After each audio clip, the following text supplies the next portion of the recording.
Okay, now let's take the quiz on the Ling Shu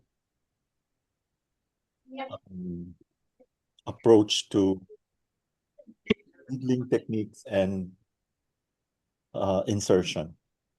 Okay, according to the Ling Shu, successful needling is primarily confirmed by Transmission, Transmission of transmission of pressure the channel. along the statement, hold the needle like a tiger firmly in one's grasp.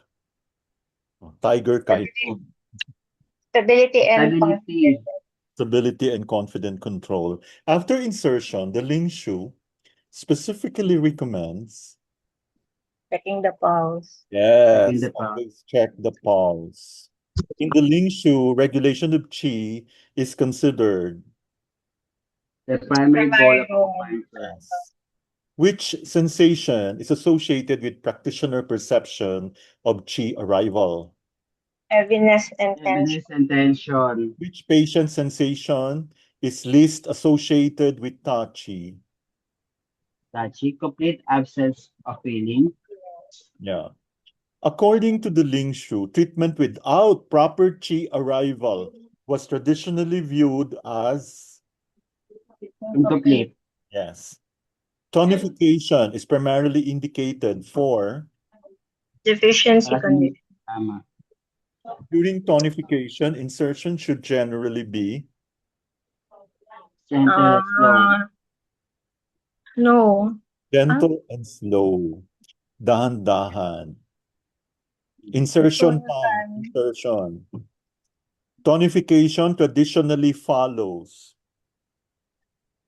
The movement of Chi. Which action is characteristic of tonification? closing Closing the the hole hole after after withdrawal. withdrawal. Sedation is primarily used for, Excess. Excess or stagnation. in sedation techniques, withdrawal is generally, Fast. Slow. Slow. Sedation. Slow. Sedation led by Slow. slow. Slow, slow, slow. slow. Mababawas. Slow, slow. Kasi tinatanggal mo, paramdamin mo sa kanya na tinatanggal mo yung excess. Stagnation. No? Sinisedate mo siya. Yan na mag-i-inhale siya. Tapos dahan-dahan. Which manipulation most strongly corresponds to dispersion? Gentle lift. Minimal. Larger amplitude rotation. Yung laki ng ikot. Yes, larger amplitude rotation.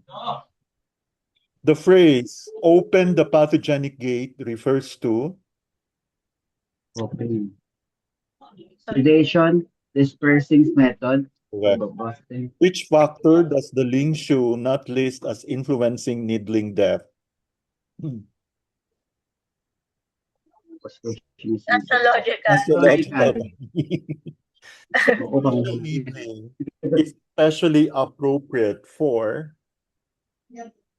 exterior Exterior. disorder. your deep needling is especially indicated for Chronic musculoskeletal obstruction. excessive needling depth over the thorax was believed to damage Three vessels and shen. which region is specifically identified as dangerous for excessive depth. Fontanelle area. Yeah. Fontanelle area. Yung tinatawag na point doon. Do 20. Hindi fontanelle na Hindi. Fontanelle doon sa may likod yan, no? ano sa may likod? Hindi. Sa may ano pa, frontal. Yung sa taas. Frontal sa harapan. Half needling primarily involves Superficial. superficial insertion. Half needling is specially indicated for Skin disorder. Disorders. leopard spot needling uses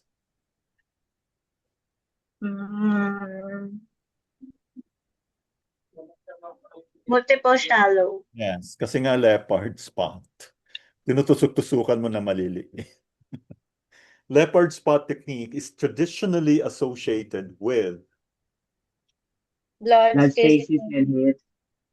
joint needling is primarily intended for B Healing. syndrome. growth.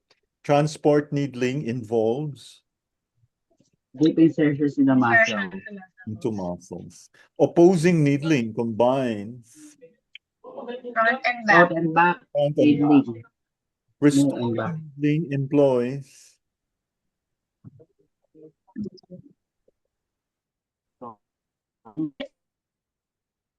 And withdrawal.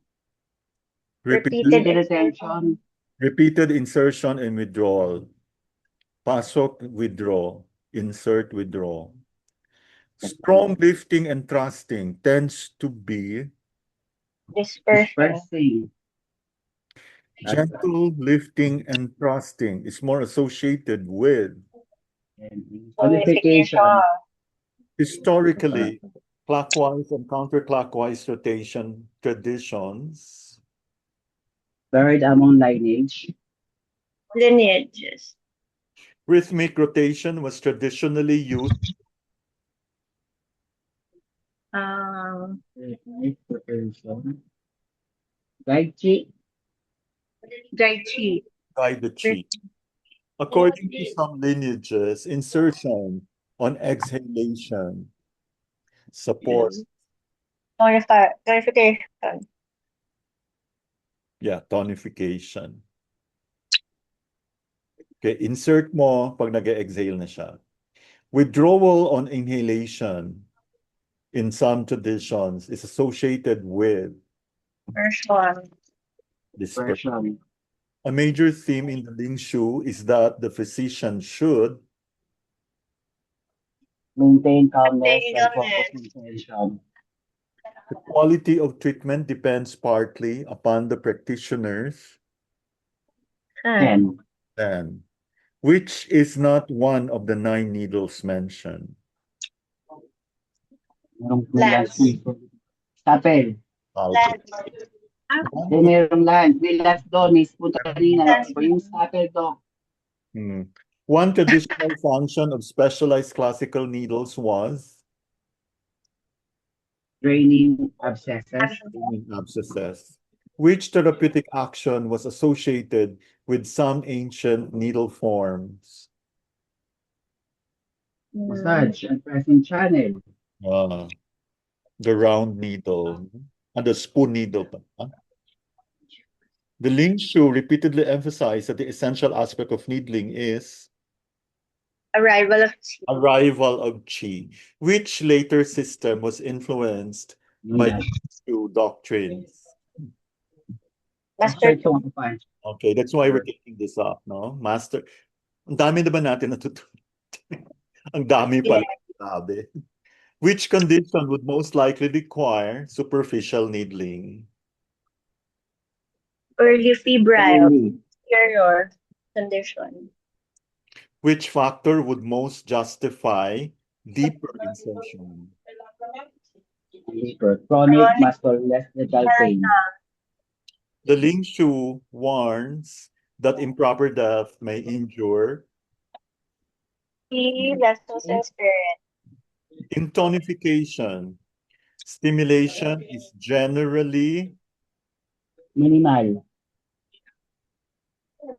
minimal, which is most characteristic of sedation. Strong manipulation. Strong manipulation. The Ling Shu discussion of needling includes theories concerning All of the above. all of the above. Okay, we will also memorize all of these points, okay? So tuloy-tuloy tayo. Which best describes the Ling Shu approach to acupuncture? Energetic regulations through intentional techniques. The practitioner should avoid rough technique. And finally, the Ling Shu's doctrine of qi arrival became foundational for Nearly all Nearly all later later acquired through tradition. Wow, congratulations, everyone. Perfect, no? Except, okay. I hope you had a great time as well. Thank you, Doc. Thank you so much. Thank you, Doc. Thank you, To. Thank you.